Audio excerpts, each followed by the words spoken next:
Hello and welcome to Spectrum News at 9. My name is Xavier Robert, coming to you live from the beautiful hills of Ibiakuran. Let's take a look at the headlines. President Buhari confers citizenship on 286 Americans, Britons, and others. Federal government committed to rebuilding Northeast. EU to provide 100 million euros to rebuild schools in Ukraine. Details of these stories and more in a moment.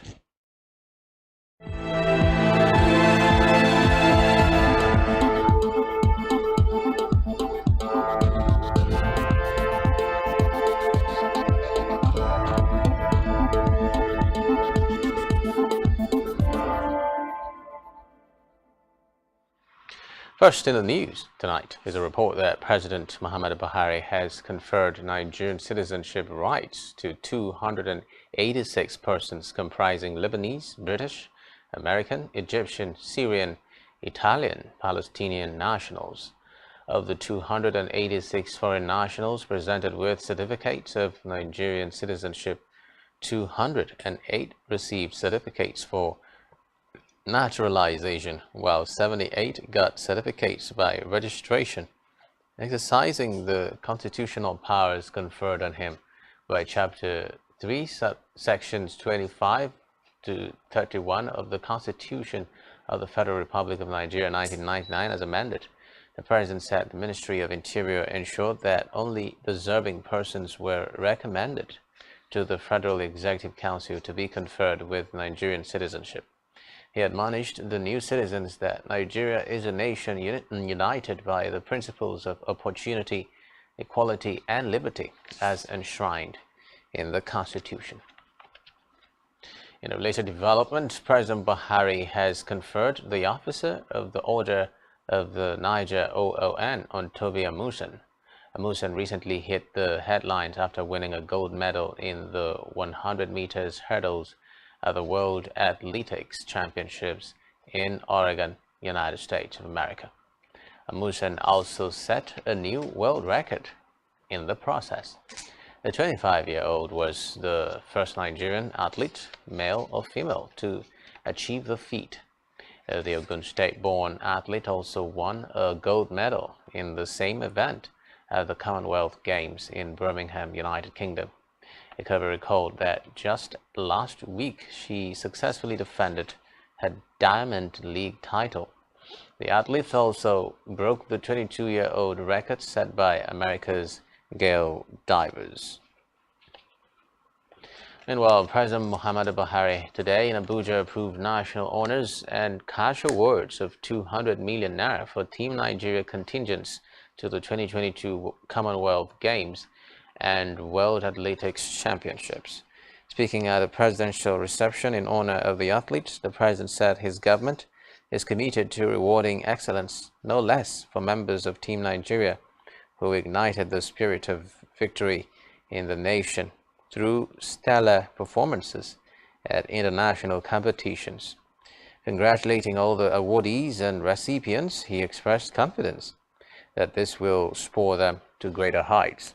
The president, who described the athletes as champions, worthy ambassadors, national heroes and heroines, heaped praises on them for proudly flying the Nigerian flag in 9 sporting events.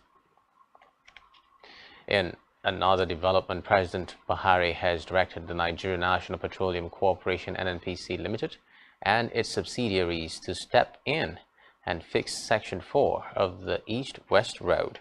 The portion of the road is from Eleme Roundabout to Oneg Junction through the tax credit scheme. Buhari made the remarks at the opening ceremony of a meeting of the 5th National Council on Niger Delta in Uyo. Buhari, who was represented by the Minister of Environment, Mohammed Abdullahi, reassured that the completion of the East-West Road was a top priority for the administration. In the meantime, President Buhari has met with security chiefs and other managers in the security value chain, where he commended them on feats achieved in curbing banditry and kidnapping across the country.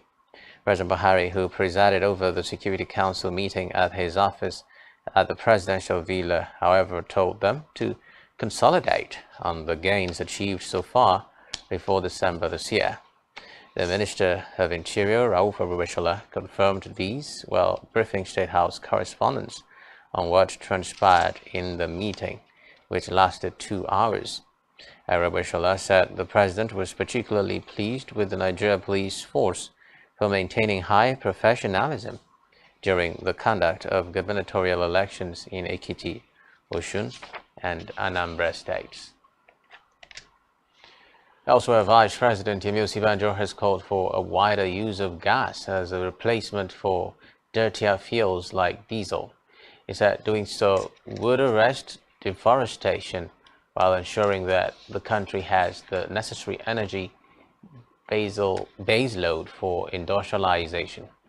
Receiving the United States Special Presidential Envoy for Climate Change, John Kerry, at the State House, the Vice President said other developing countries would also benefit from the adoption of gas as a transition fuel. STVNg, who noted that Nigeria had one of the largest gas reserves in the world and should benefit from its exploitation, also highlighted the significance of the country's energy transition plan, which was Africa's first. Away from that, the Presidential Task Force on Smuggling, Hoarding and Diversion of Petroleum Products has sought partnership with the Nigerian Security and Civil Defense Corps (NSCDC) to use its assets and platforms nationwide to combat economic sabotage in the oil industry. The chairman of the task force, Tijani Mohammed, made the request at a meeting with the NSCDC's Commandant General, Dr. Ahmed Audi, in Abuja. The chairman said intelligence sharing and use of the legal assets of the NSCDC would accelerate the job of the task force, also called Operation White, which according to him will enable it deliver on its mandate and bring those sabotaging the economy in the oil sector to justice.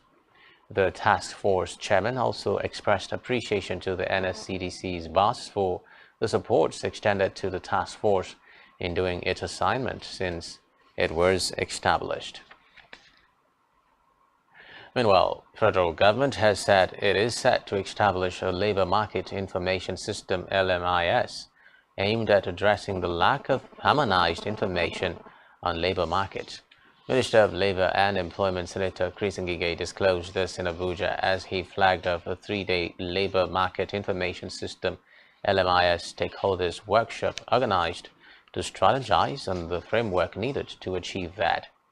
Represented by the Permanent Secretary in the Ministry, Kachalam Daju, the minister stated that the LMIS would play the role of informing and guiding policymakers in devising and implementing active labor market policies and strategies designed to close the skills gap in the country and enhance national planning and development. He explained that LMIS, an initiative of Federal Ministry of Labor and Employment in collaboration with other stakeholders, would harmonize into one platform all the fragmented labor market information spread across many ministries and agencies. Elsewhere, Minister of State for Petroleum Resources Timi Silva says the federal government is committed to rebuilding Nigeria's northeast following the devastation in the region by Boko Haram terrorists in the last decade. Silva was speaking during the inauguration and handing over of the Radiography Center at the Modibo Adama University of Teaching Hospital, Yola, Adamawa State, solely funded under the Oil and Gas Sector Intervention Program. He said the gesture was a demonstration of government's readiness to restore normalcy in the region. Meanwhile, the federal government has disbanded the National Task Force on the prohibition of illegal importation, smuggling of arms, ammunition, light weapons, chemical weapons, and pipeline vandalism (NATFORS).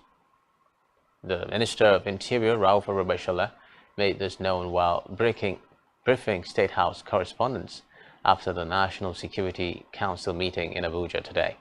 He said that force was not known by Nigerian law and therefore should be disbanded or face a forceful ban. Away from that, the federal government has cautioned road users along the Lagos-Ibadan Expressway to exercise discipline as they drive through the construction zones of the busiest road in West Africa. The Director of Federal Highway Southwest Ministry of Works and Housing, Adedamola Kuti, gave the advice during a televised interview. Kuti blamed the rainfall and the attendant breakdown of articulated vehicles for the difficulties experienced by road users in the past few weeks. He also assured road users of adequate security and traffic management, noting that the ministry had met security agencies like the police as well as traffic managers such as the Federal Road Safety Corps and the Traffic Compliance and Enforcement Corps for support. To judicial matters now, where Justice Inaugurates of the Federal High Court in Abuja has stopped the Nigerian Football Federation election slated for September 30 in Benin City, Edo State. The court also ruled that all parties should maintain status quo and adjourned further proceedings till October 31. This move comes after the Professional Footballers Association of Nigeria filed a suit against the federation over unequal representation of all the 5 statutory bodies making up the NFF in terms of voting rights and representation on the NFF board, its Congress and substanding committees. The claimants are Harrison Jala, Victor Baribote, Austin Popo, and BFAN, while the defendants are the Nigeria Football Federation NFF boss Amaji Pinnick and Sports Minister Sunday Dare. Still from the judiciary, Justice Emeka Nwite of the Federal High Court Abuja has ordered the Independent National Electoral Commission INEC to accept and publish the name of Godswill Akpabio as the candidate of the All Progressives Congress APC for Akwa Ibom Northwest Senatorial District in next year's election. Delivering judgment, Justice Nwite held that INEC acted illegally for refusing to accept and publish Akpabio's name, even when it was sent to it by the APC as its candidate. Justice Nwite added that Akpabio was validly nominated as the Akwa Ibom Northwest Senatorial District candidate of the APC from the primary conducted by the party's National Working Committee on June 9. The judge also declared that INEC cannot publish any other name or particulars of any other candidate as candidate of the APC for the Akwa Ibom Northwest Senatorial District elections except as nominated, submitted, and received from the APC. Elsewhere, the body of senior advocates of Nigeria, BOSEN, today in Abuja kicked against the appointment policy of justices to Supreme Court on the grounds that the policy is unmeritorious. The senior lawyers told the National Judicial Council NJC, the body responsible for the appointment of judicial officers in the country, to do away with the current replacement policy for the Nigerian judiciary to grow alongside the rule of law and dispensation of justice. In their strongly worded speech delivered at a valedictory court service for retired Justice Abdul Aboki of the Supreme Court, the senior lawyers asked the NJC to also jettison the system where justices of the Supreme Court must be promoted from the Court of Appeal. Boshen, in the speech delivered by Onomiwo Ogboko-san, argued that the system was responsible for the level of mediocrity and incompetence in the judiciary. Meanwhile, Minister of Agriculture and Rural Development Mohammed Abubakar says the agriculture sector contributed 23% to the nation's gross domestic product in the first half of 2022. Abubakar stated this in his keynote address at the opening ceremony of the 45th regular meeting of the National Council on Agriculture and Rural Development in Jos. The minister said the figure was from the National Bureau of Statistics' recent report. According to him, the report indicated that the sector topped the chart in a survey of 7 sectors identified to have contributed to Nigeria's economy in the second quarter of 2022. He emphasized that agriculture outperformed 6 other sectors comprising trade, telecommunications, manufacturing, oil and gas, real estate, as well as finance and insurance. Away from that, Chairman of Nigerians in Diaspora Commission NIDCOM Abike Dabrierawa has advised Nigerians who illegally traveled to the UAE and got stranded to desist from resorting to media blackmail. Dabrierawa gave the advice in a statement by the head of media, public relations and protocols of the Commission, Abdul Rahman Balogun, in Abuja. She asked the stranded Nigerians whom she alleged were in the UAE illegally not to make an already bad case worsen by resorting to media blackmail. Dabrierawa said the Commission was responding to a post on some social media blogs that 300 Nigerians were abandoned in Dubai as NIDCOM NAPTIP Foreign Affairs relaxed evacuation effort. She said, in spite of warnings by the government, it was regrettable that some Nigerians still found themselves victims of the act. Elsewhere, Nigerian Association of Resident Doctors has suspended a strike ultimatum to the federal government to pay the newly reviewed medical residency training fund and implement the new hazard allowance, among other demands. President of the association, Dr. Godiya Ishaya, confirmed this to newsmen in Abuja. He said the decision was taken after members of the association held a virtual meeting to decide the next line of action. Ishaya explained that the National Executive Council members had decided to suspend the strike ultimatum because of the level of progress made by the federal government in meeting some of its demands. In education now, as the ongoing strike by the Academic Staff Union of Universities, ASU, enters its 7th month, the leadership of ASU has met with the Committee of Vice-Chancellors and Pro-Chancellors of Universities over the lingering strike. Reports say the closed-door meeting was held at the National Universities Commission, and the issue of funding, the release of the Revitalization Fund, the withheld salaries, adjustment of salaries, and ending strikes permanently in universities were discussed.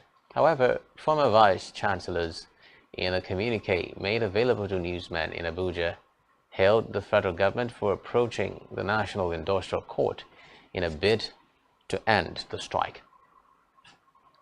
Still in education, the National Association of Nigerian Students, NANS, today blocked the major Ibadan-Ile-Ife-Ilesha expressway, leaving motorists and commuters stranded for hours. Reports say it was in continuation of the association's nationwide protest on major highways against the lingering face-off between the federal government and their lecturers. The students started the protest on Tuesday at the Sagamu interchange, blocking all roads leading to Lagos, Abeokuta, and the southern part of the country. Recall that ASU had on February 14 embarked on indefinite strike on the premise of inadequate funding of public universities, among other demands. Elsewhere, West African Examinations Council has restated that all withheld results in its examinations were as a result of alleged malpractices. The head national office, Patrick Aragon, stated this in an interview with newsmen in Lagos. Aragon was speaking against the backdrop of reports in some sections of the media accusing the council of deliberately withholding results of candidates supposedly for the 2022 West African Senior School Certificate examination. Back here, in continuation of activities lined up to mark the 35th anniversary celebration of the creation of Akwa Ibom State, Governor Udom Emmanuel has inaugurated some roads initiated and completed by the state government within Uyo metropolis. Speaking during the event, Governor Emmanuel pointed out that his administration had so far constructed over 100 internal roads across the state, despite the economic challenges in the country. Inaugurating the 3.72 kilometers internal roads in Atanafort community Governor Emmanuel said the construction of internal roads, especially in Uyo local government area, was a fulfillment of his promises to the people. The governor also commissioned internal roads in Shelter Frick Housing Estate, measuring about 5.1 kilometers, noting that so far 25 internal roads had so far been inaugurated in the area, while 5 were under construction. Meanwhile, Governor Emmanuel had earlier declared open Ignite Udom 2022 conference, where he charged the youths to renew their minds and focus on their goals for a better future.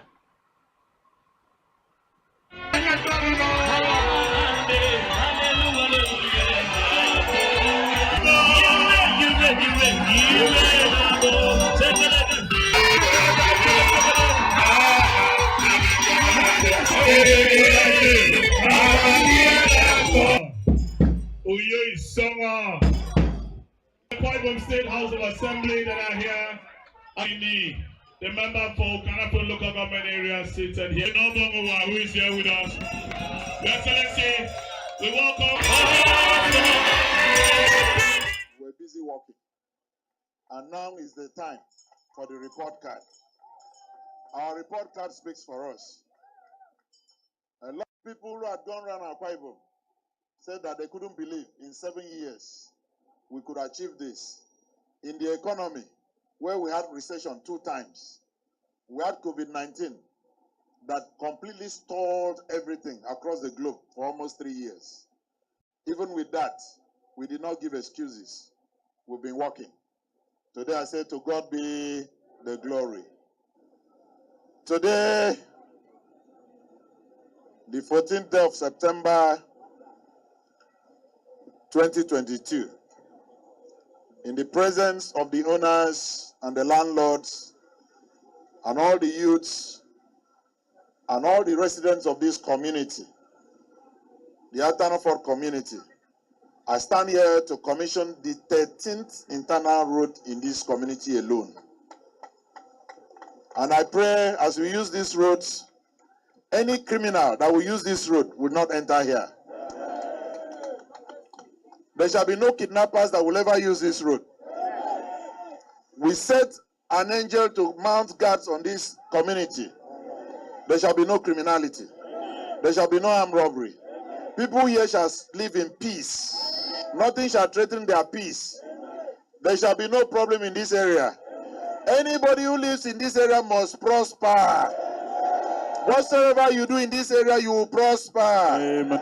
May this be the road to prosperity as we commission to the name of God the Father. Amen. And of the Son. Amen. And of the Holy Spirit. Amen.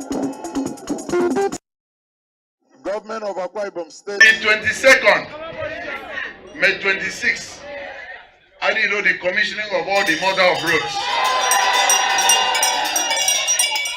On 22nd, we are going to commission the first ever in Nigeria for a state government to do 10 lanes. The only of such road in the whole country is the airport road in Abuja. You know, when we were concentrating on entire development of the state, I said that we will develop across sectors and subsectors. There's no sector today that we have found wanting.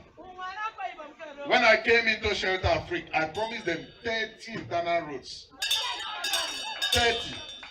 Today, this one I'm commissioning is the 25th. And as I'm talking to you, 5 are under construction. So, today, we are commissioning so many within this area. Using this commissioning point, in the name of God the Father, and of the Son, and of the Holy Spirit.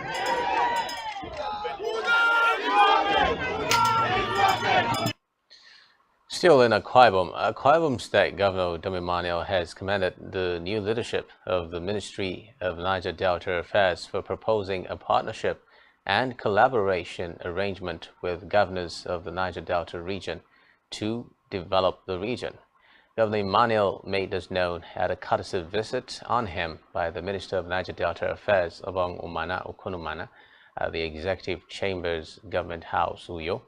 The governor identified partnership with critical stakeholders in the region as a critical success factor in the rapid development of the region.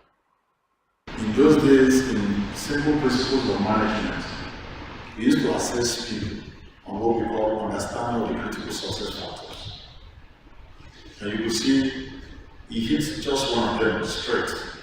It's the new structure of the development of region will be based on partnership and collaboration, and is a critical factor towards the success of the development of this region.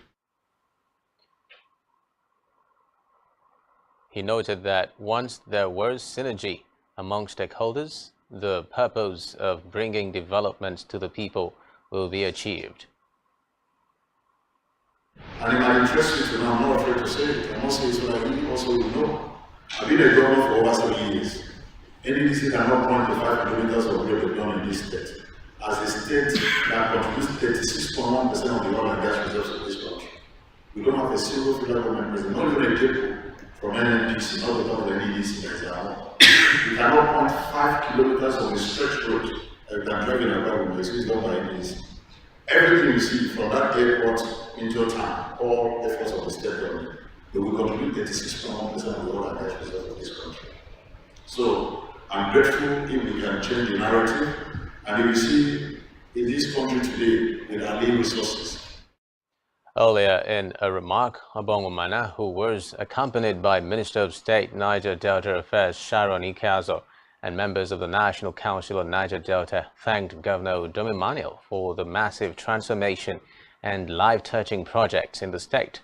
Obong Umana also acknowledged the collaboration and support of Governor Udom Emmanuel with the federal government, which led to the approval given by President Muhammadu Buhari for the establishment of the oil and gas free zones in the state, describing the governor as a leader who has been focused on development and issues of positive impacts on the people. How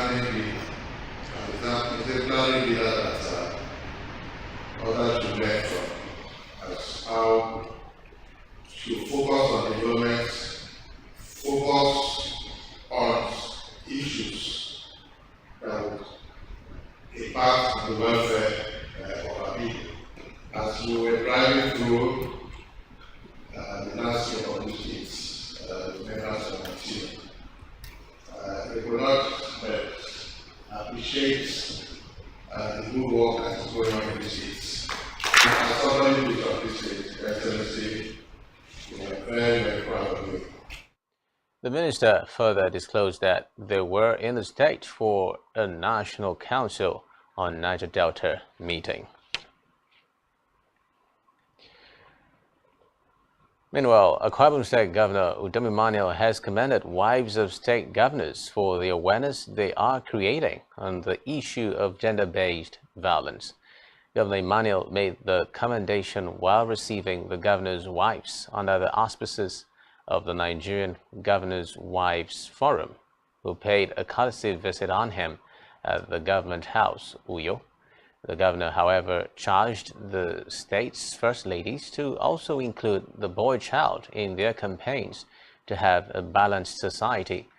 On the issue of engagement of women in leadership at various levels of governance, the governor urged interested women to take part in politics, as his government will continue to give them the needed boost to thrive.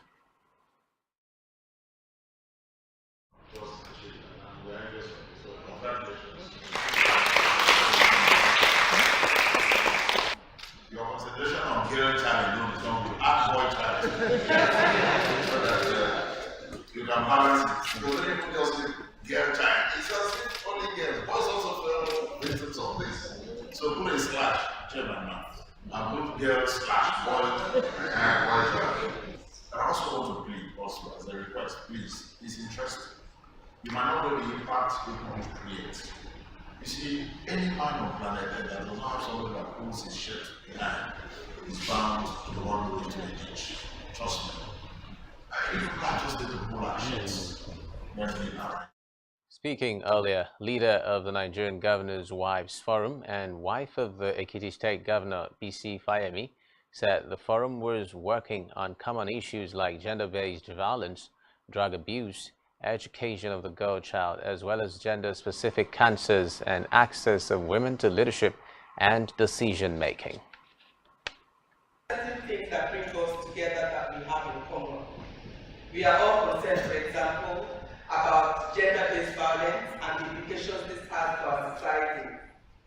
We are also concerned about the issue of drug abuse and how it keeps ravaging our communities and destroying the lives of our children. As a group, we are also concerned about the girl child, educating the girl child and ensuring that all their dreams are fulfilled. And we are concerned as women about cancer, particularly gender-specific cancer, and what we can do in terms of treatment and prevention and treatment. And we are all concerned about the issue of access of women to leadership and decision-making.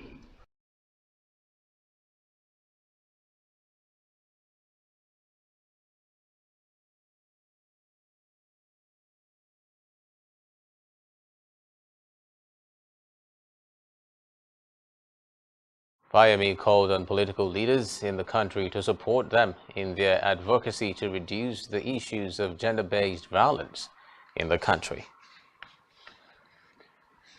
Still to come in the news. Inflation rate hits 20.5% in August. Do stay with us.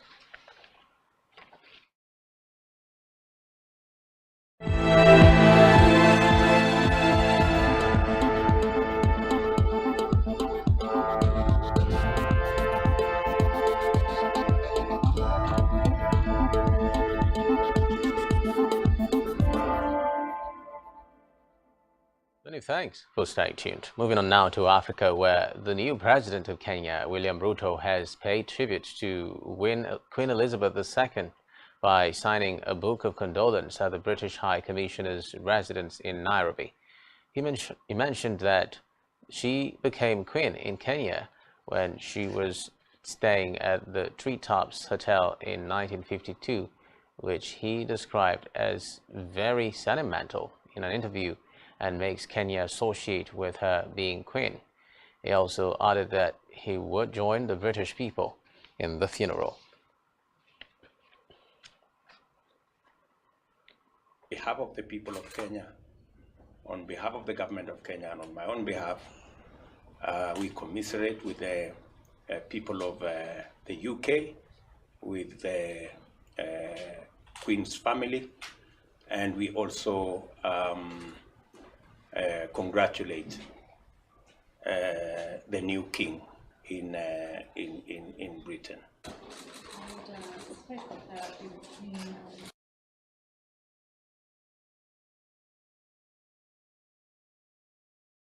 Still in Africa, fuel prices have risen once again in Kenya after the government partially removed subsidies that cushioned consumers from the global hike in oil prices. The energy regulator said it had removed the subsidy for super petrol while retaining a smaller subsidy for diesel and kerosene. In the new prices, super petrol, mostly used by private motorists, will now cost about $1.5 a liter, up from $1.3, while diesel, which is used by transporters and industries, will cost about $1.4 in the capital, Nairobi. Kerosene, which is mainly used by low-income households for cooking and lighting, will cost about $1.2 a liter. Elsewhere, Zambian President Hakainde Hichilema has suspended the country's chief state prosecutor with immediate effect, barely 2 days after she told newsmen that her life was in danger. Lilian Sinyunyi, who was appointed by the previous government, had fallen out with the new administration and is a subject of complaints against her professional conduct at the Judicial Complaints Commission, JCC.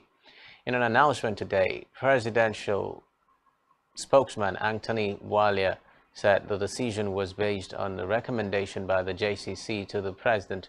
According to the president's spokesman, Katongo Waluzimba has been appointed as chief prosecutor in an acting capacity. Reacting to her suspension, Siyunyi told reporters that she had a great deal to say once a presidential waiver is granted on the oath of secrecy. On the foreign scene, International Monetary Fund says it could provide about $1.4 billion in emergency aid to Ukraine almost immediately if its executive board approves a new food shock window. IMF spokesman Jerry Rice today told reporters that the additional funds were discussed earlier this week. In Sarajevo, IMF officials met Ukrainian officials as they prepared to launch an in-person mission to start technical discussions, likely in Vienna, on a potential full-fledged program in the near future. In a related development, Ukrainian President Volodymyr Zelensky has emerged with no serious injuries from a car collision in Kiev. According to a statement from the president's press secretary, a car collided with the car of the president of Ukraine and escort vehicles, noting that medics accompanying Zelensky gave emergency aid to the car's driver and transferred him to an ambulance. Authorities are investigating the circumstances of the incident. Meanwhile, European Commission President Ursula von der Leyen says the EU will provide Ukraine with €100 million to help rebuild schools in the country following the war. She stated this during a joint news conference with Ukrainian President Volodymyr Zelensky. Von der Leyen said the EU will never be able to match the sacrifice that the Ukrainians were making, but would support the country for as long as it took.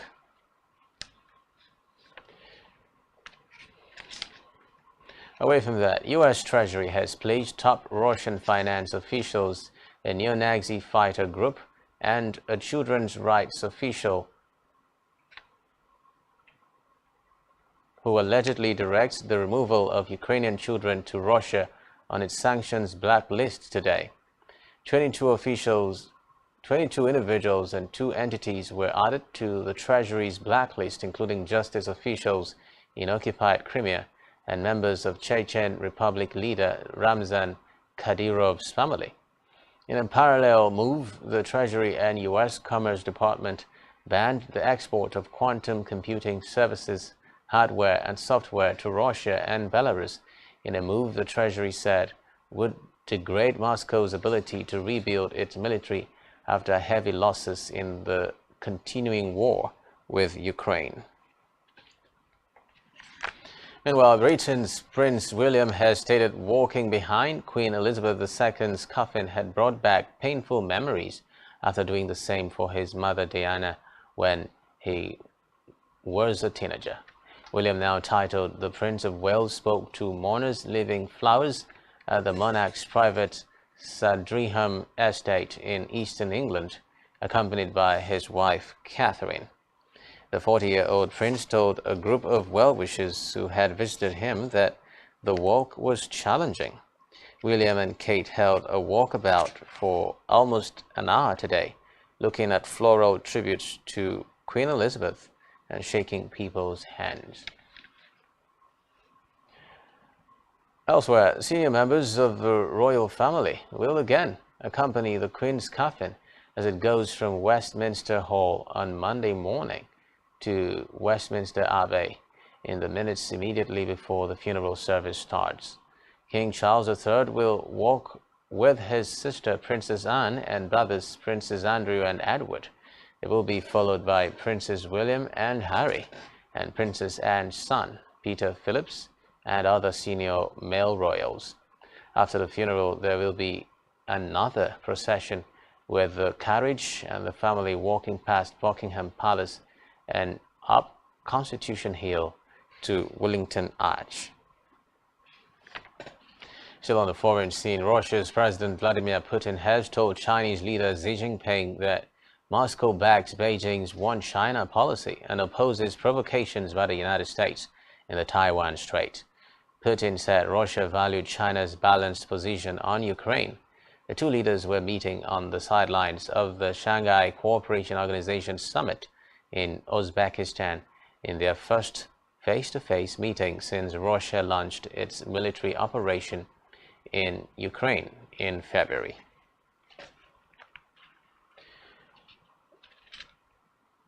Now in Sweden, the Prime Minister has resigned after her government was defeated in Sunday's election.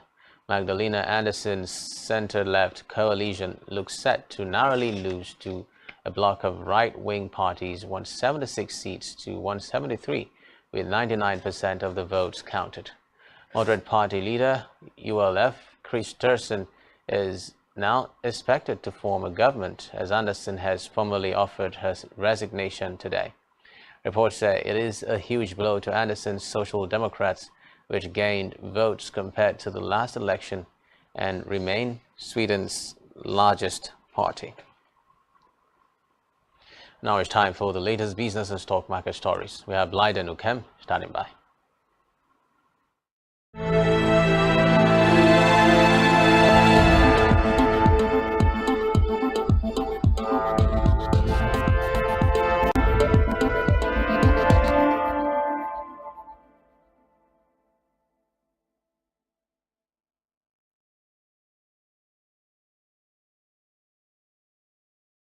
Thank you, Xavier Roberts. Good evening. It's another business day. My name is Blyden Ukem. In the news, we begin with Nigeria's inflation. Nigeria's headline inflation maintained its upward trend as it rose 20.52% in August 2022 on a year-on-year basis, higher than 19.64% reached in July. Inflation is a general increase in prices and fall in the purchasing value of money. According to data from the National Bureau of Statistics (NBS), headline inflation has risen steadily in the last 9 months, a development which forced the Central Bank of Nigeria to raise the nation's benchmark interest rate, the monetary policy rate, by 250 basis points from 11.5% to 14% between April and July this year. On a state-by-state basis, Ebonyi, Rivers, and Bayelsa states experienced the highest inflationary pressure in the country. Inflation in August for the three aforementioned states stood at 25.33%, 23.7%, and 23.01%. On the other hand, inflationary pressure were least in the Northwest, with Jigawa and Zamfara recording 17.3% and 18.04% respectively. Still in Nigeria, looking at Nigeria's aviation outlook, Asman A has suspended its flight operation following the alleged failure of the carrier to meet the A operator's certificate AOC renewal process. This is coming a few months after Dana A and Aero contractors also suspended operations. The suspension will add more headaches to air travelers and air travelers around the country. According to reports, Asman A management in the A, hours before Thursday, told its workforce not to show up for working, citing operational reasons. Earlier this year, the Nigerian Civil Aviation Authority revealed that airlines were owing 42 billion naira and $7.8 million. The Director General of the Nigerian Civil Aviation Authority, NCAA, Musa Nuhu, had explained that airlines will have to remit funds on a monthly basis to offset their legacy debts or risk non-renewal of the air operator's certificate, AOC, and air transport license, ATL. Meanwhile, with operational challenges complicated by high costs of aviation fuels, airlines are struggling to meet expectations. A quick look at the Northern Corridor project. The federal government and the French Development Agency on Thursday signed a grant agreement of 25 million euros for the Northern Corridor project, an electricity scheme jointly funded by the European Union, AFD, and the Transmission Company of Nigeria (TCN).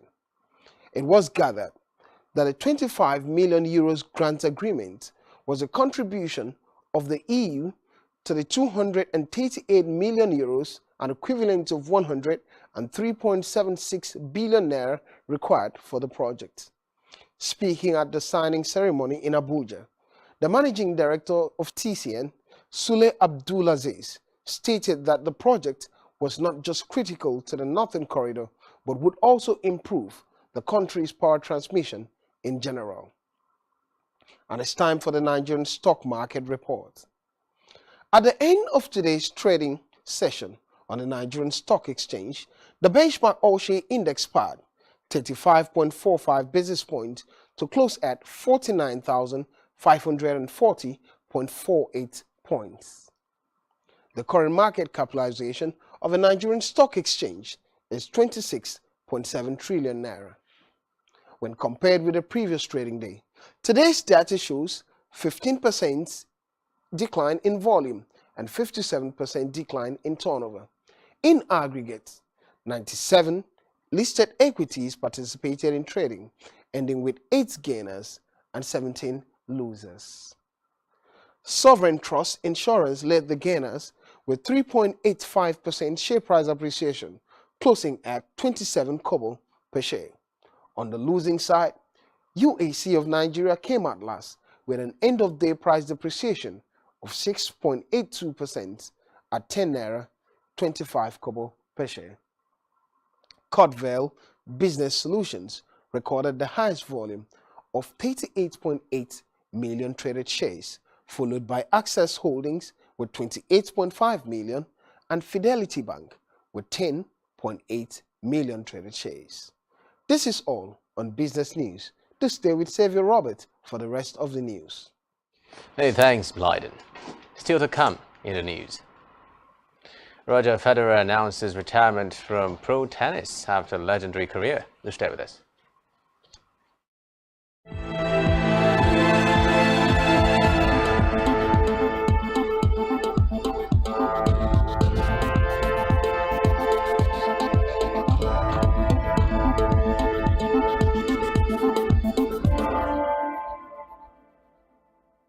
Thanks for staying tuned. Now in health, the World Health Organization WHO has issued a global guidance framework for the responsible use of life sciences.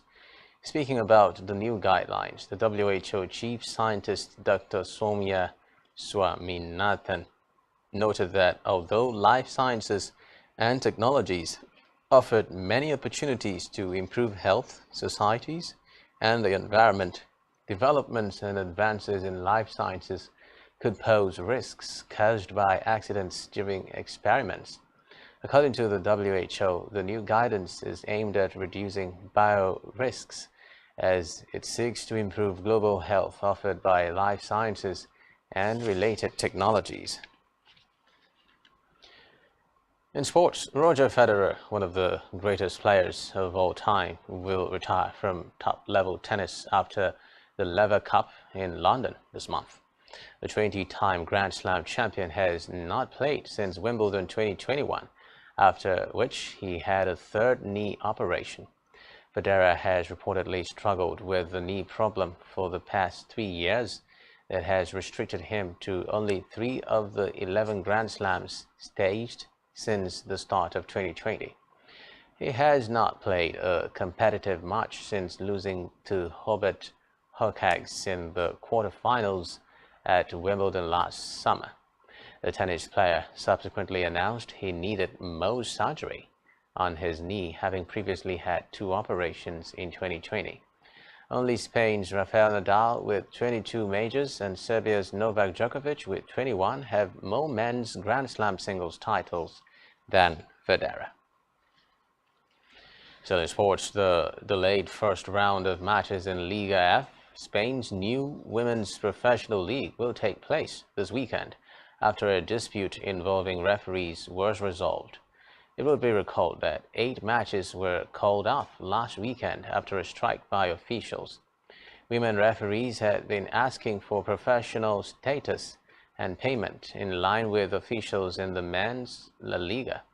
In a statement, Liga F organizers said their new proposal had been accepted by an arbitration group. Elsewhere, Real Sociedad forward Omar Sadiq today reportedly underwent successful surgery on his ruptured anterior cruciate ligament. The white and blue revealed the exciting news via the social media. The 25-year-old sustained the injury in Real Sociedad's 2-1 away defeat at Getafe last weekend. The Nigerian international is now expected to spend about 8 months on the sidelines. The striker only linked up with Real Sociedad on transfer deadline day from Almeria. Sadiq scored on his debut for the club, netting the equalizer in the 1-1 home draw against Atletico Madrid, and has already scored 2 goals for Almeria this season before making the switch. On entertainment now, R&B singer R. Kelly, who is serving a 30-year sentence for sex offenses, has been found guilty of child pornography charges after a month-long trial in his hometown of Chicago. According to reports, Kelly, whose full name is Robert Sylvester Kelly, was convicted of 3 counts of producing child pornography and 3 counts of enticement of a minor. The 3-time Grammy Award winner was acquitted by a federal jury of 7 other counts, including charges that he obstructed justice in a previous trial. Kelly was, however, convicted of recruiting teenagers and women for sex and found guilty of 8 charges of sex trafficking and 1 count of racketeering in the New York case. He also faces prosecution in 2 other state jurisdictions. Still on entertainment, dozens of Benin bronzes that once decorated the royal palace of the Kingdom of Benin, stolen during the colonial era, will go on show for one last time in Berlin, Germany, from Saturday, before being repatriated to Nigeria. The renowned pieces of African art and their tumultuous journey up to the exhibition at the Humboldt Museum speak to Germany's gradual reckoning with the colonial era and the injustices of the past. The move to return some of the bronzes is the latest in a series of steps taken by Germany to try to take responsibility for the crimes of the colonial era, including the official recognition in May 2021 of a genocide perpetrated by Germany in Namibia. Among the items being exhibited are a pair of thrones and a commemorative bust of the monarch, which used to decorate the walls of the royal palace in Benin City in modern-day Nigeria. That's all we have for you at this time. Do ensure to follow us on social media and subscribe to our YouTube channel, all of which you can find on our website, spectrumtv.ng. You have been watching Spectrum News at 9. My name is Xavier Roberts, wishing you a terrific night rest. Good night.